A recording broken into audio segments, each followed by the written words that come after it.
सफनिया पहला बाब जो 18 आयात पर मुश्तमिल है। खुदावंद का कलाम जो शाह यहूदा यूसिया बिन अमून के आयाम में सफनिया बिन कूशी बिन जदलिया बिन अमरिया बिन हिस्किया पर नाजिल हुआ। खुदावंद के कहरो गज़ब का दिन। खुदावंद फरमाता है, मैं रूए ज़मीन से सब कुछ बिल्कुल नेस्त करूँगा, इंसान और हैवान को नेस्त करूँगा, हवा के परिंदों और समंदर की मछलियों को और शरीरों और उनके बुतों को नेस्त करूँगा, और इंसान को रूए ज़मीन से फना करूँगा।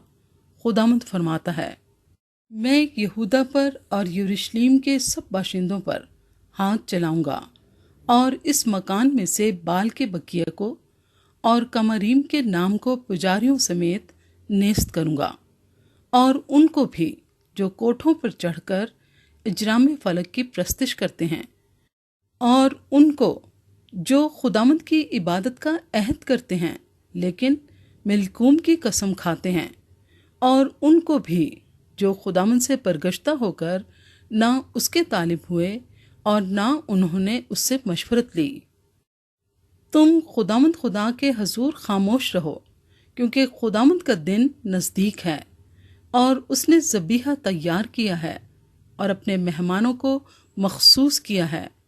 और खुदावंद के ज़बीहे के दिन यूं होगा कि मैं उमरा और शहजादों को और उन सब को जो अजनबियों की पोशाक पहनते हैं सजा दूंगा।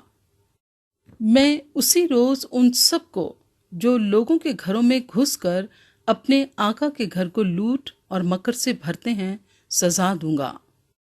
और खुदावंद फरमाता है, उसी रोज़ मछली फाटक से रोने की आवाज़ और मिशना से मातम की और टीलों पर से बड़े गौगा की सदा उठेगी।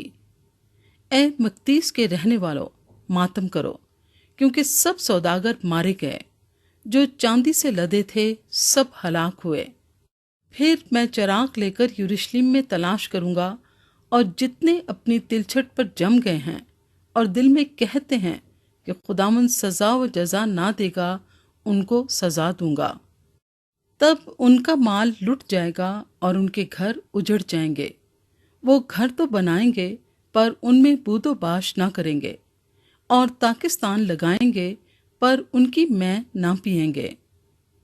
खुदावंद का रोज़े अजीम करीब है, हाँ वो नज़दीक आ गया, वो आ पहुंचा। सुनो खुदावंद के दिन का शोर, जबरदस्त आदमी फूट फूट कर रोएगा। वो दिन कहर का दिन है, दुख और रंज का दिन, वैरानी और खराबी का दिन, तारीकी और उदासी का दिन, अबर और तीरगी का दिन, हसीन शहरों और ऊंचे बुर्जों के खिलाफ नरसिंगे और जंगी ललकार का दिन। और मैं बनी आदम पर मुसीबत लाऊंगा, यहाँ तक कि वो अंधों की मानिंद चलेंगे, क्योंकि वो खुदावंद के गुनहगार हुए। उनका खून धूल की तरह गिराया जाएगा और उनका गोश्त नजासत की मानिंद। खुदावंद के कहर के दिन उनका सोना चांदी उनको बचा ना सकेगा, बल्कि तमाम मुल्क को उसकी गैरत की आग खा जाएगी, क्योंकि वो यकलख्त मुल्क के सब बाशिंदों को तमाम कर डालेगा।